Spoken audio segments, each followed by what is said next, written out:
Hello civil engineers, myself Sandeep Singh, professional estimation and billing engineer. और आप सभी engineers के लिए कॉर्पोरेट ट्रेनर इंजीनियर्स में आप सभी का reinforce training institute for civil engineers के डिजिटल प्लेटफॉर्म पे स्वागत करता हूं।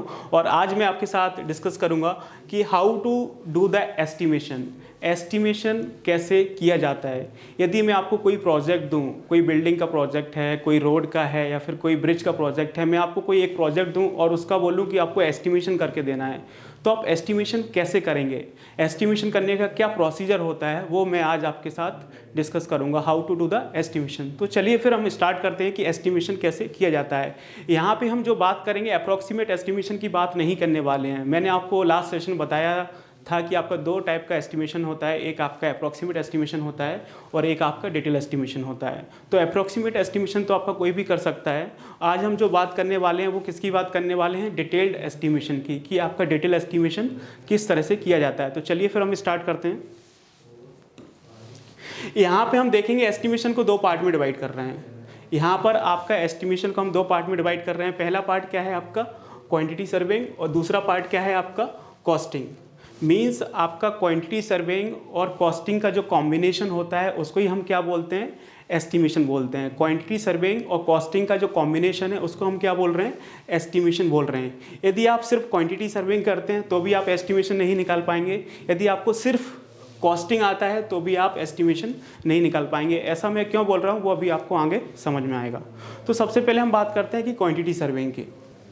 जो आपकी क्वांटिटी सर्वेइंग कौन करता है, जो आपके प्रोफेशनल क्वांटिटी सर्वेयर होते हैं वो इस क्वांटिटी सर्वेइंग को करते हैं। तो क्वांटिटी सर्वेइंग में क्या होता है, तो सबसे पहले क्वांटिटी सर्वेयर क्या करेगा, जो प्रोजेक्ट आप करने जा रहे हैं, जिस प्रोजेक्ट के बारे में आप सोच रहे हैं, जो प्रोजेक्ट आपको बनाना है, उस प्रोजेक्ट को साइट पे एग्जीक्यूट करने के लिए क्या क्या काम करना पड़ेगा उसको फाइंड आउट करता है। मींस जो प्रोजेक्ट आप बनाने जा रहे हैं तो उस प्रोजेक्ट को बनाने के लिए साइट पे क्या काम करना पड़ेगा उसको फाइंड आउट करता है। काम को हम क्या बोलते हैं, टेक्निकली आइटम बोलते हैं।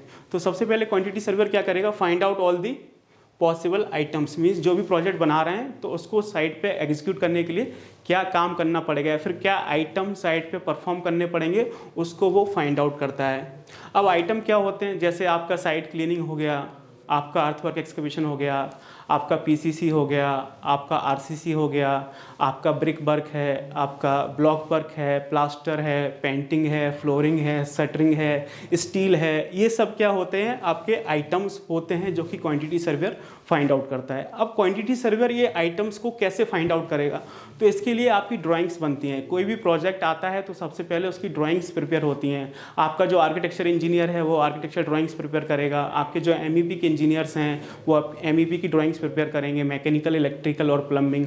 और जो आपका स्ट्रक्चर इंजीनियर है वो स्ट्रक्चर की ड्राइंग प्रिपेयर करेगा। ये तीनों ड्राइंग्स आपकी क्वांटिटी सर्वेयर के पास आती हैं और साथ में आपके क्लाइंट के स्पेसिफिकेशन रहते हैं कि क्लाइंट प्रोजेक्ट में क्या करवाना चाहता है, क्लाइंट की क्या रिक्वायरमेंट है, क्लाइंट क्या चाहता है, ये सारी चीज़ें क्वांटिटी सर्वेयर को पता होती हैं। तो ड्राइंग और क्लाइंट की नीड और क्लाइंट के स्पेसिफिकेशन के बिहाफ पे आपका जो क्वांटिटी सर्वेयर होता है वो आइटम को फाइंड आउट करता है। तो अभी हमारे पास आइटम आ गए हैं। उसके बाद आपका क्वांटिटी सर्वेयर क्या करता है, सभी आइटम की मेजरमेंट शीट प्रिपेयर करता है। प्रिपेयर द मेजरमेंट शीट, जो भी आपके आइटम्स हैं क्वांटिटी सर्वेयर सभी आइटम का मेजरमेंट शीट प्रिपेयर करेगा, जिससे हमें क्या पता चलेगा, उस आइटम की क्वांटिटी, कि उस आइटम को साइट पे कितनी क्वांटिटी में एग्जीक्यूट करना है।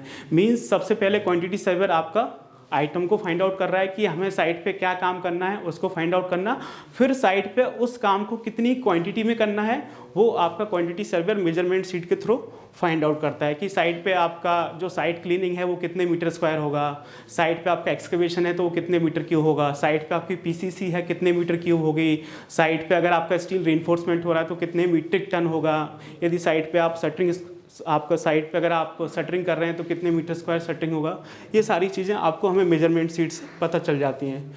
तो यहाँ पे हमें क्या पता चल रहा है, क्वांटिटी पता चल गई है। नेक्स्ट हम देखेंगे यहाँ पे कॉस्टिंग।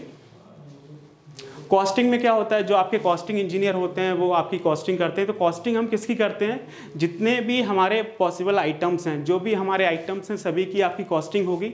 और उस कॉस्टिंग में हम लोग क्या करते हैं, रेट एनालिसिस करते हैं। यहाँ पे देखेंगे कॉस्टिंग हम लोग क्या करने वाले हैं, रेट एनालिसिस करने वाले हैं। किसका रेट एनालिसिस कर रहे हैं, जो भी हमारे पॉसिबल आइटम्स हैं सभी आइटम्स का हम लोग क्या करेंगे, रेट एनालिसिस करेंगे।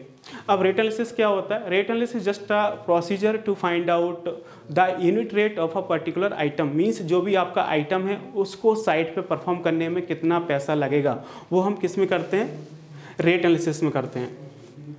तो जितने भी आपके आइटम्स हैं सभी का रेट एनालिसिस होगा। रेट एनालिसिस हम कैसे करते हैं, तो रेट एनालिसिस करने के लिए हम रेफरेंस ले सकते हैं। रेफरेंस के लिए हमारे पास क्या क्या है, यहाँ पे आप देखेंगे आपका शेड्यूल ऑफ रेट है। जितने भी आपके स्टेट गवर्नमेंट होते हैं सभी का अपना पीडब्ल्यूडी डिपार्टमेंट होता है, वो पीडब्ल्यूडी डिपार्टमेंट के पास आपका SOR होता है जिसको हम क्या बोलते हैं, शेड्यूल ऑफ रेट। तो आप रेट एनालिसिस के लिए शेड्यूल ऑफ रेट से रेफरेंस ले सकते हैं। अदरवाइज आपका CPWD होता है, central public work department of India, तो उसका एनालिसिस ऑफ रेट होता है जिसमें सारी चीज़ें बहुत ही डिटेल में दी रहती हैं, वहाँ से आप रेफरेंस ले सकते हैं। या फिर आप ये देखेंगे मार्केट रेट है, जो भी आपके मार्केट में रेट चल रहे हैं आप मार्केट रेट को उठा के भी आप रेट एनालिसिस कर सकते हैं, तो वहाँ से भी आपको रेफरेंस मिल जाएगा। मींस रेट एनालिसिस करने के लिए हमारे पास 3-4 चीज़ें होती हैं, आपका शेड्यूल ऑफ रेट होता है, एनालिसिस ऑफ रेट होता है, या फिर आप मार्केट से रेट उठा सकते हैं। तो आपको जितने भी आइटम्स हैं सभी का आपको रेट मिल जाएगा। तो अभी आपके पास रेट आ गया है। बेसिकली हम लोग रेट एनालिसिस में क्या करते हैं, जो काम आप साइट पे परफॉर्म करने वाले हैं उस काम को करने में कितना पैसा लगेगा, मींस जो भी आपको काम करना है तो उसमें कितना मटेरियल लगेगा, उसमें कितनी मैन पावर लगेगी, उसमें कितना मशीनरी लगेगा, उसमें आपका कितना वाटर चार्जेस जाएगा, उसमें कितनी इलेक्ट्रिसिटी चार्जेस होगी, उसमें आपके कॉन्ट्रैक्टर प्रॉफिट क्या होंगे, उसमें आपके ओवरहेड्स क्या होंगे, उसमें आप GST लगाएंगे। जब आप ये सारी चीज़ें ऐड करेंगे ना तो आपको एक आइटम का कॉस्ट निकल आएगा, वो चीज़ है। तो यहाँ पे हमें रेट मिल रहा है। जब हमने क्वांटिटी सर्विंग किया तो हमें क्या मिला, क्वांटिटी मिली, और जब हमने कॉस्टिंग किया, रेट एनालिसिस किया, तो हमें क्या मिला, रेट मिला। अब हम क्या करने वाले हैं, क्वांटिटी और रेट को दोनों को किस में डाल देते हैं, BOQ में डाल देते हैं। क्वांटिटी और रेट की हेल्प से हम लोग क्या बनाते हैं, BOQ बनाते हैं, bill of quantity. Bill of quantity को आप एब्स्ट्रैक्ट शीट भी बोल सकते हैं। एक एस्टिमेशन इंजीनियर का जो अल्टीमेट गोल होता है वो क्या होता है, BOQ बनाना।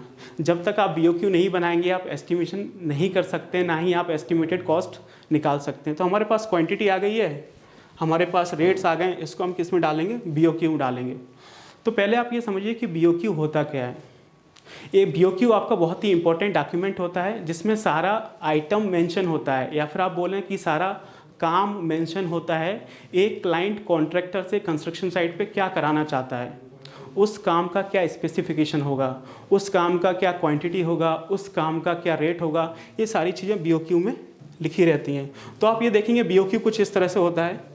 ये BOQ का आपका बेसिक फॉर्मेट है, मैं आपको जस्ट ओवरव्यू के लिए दिखा रहा हूँ।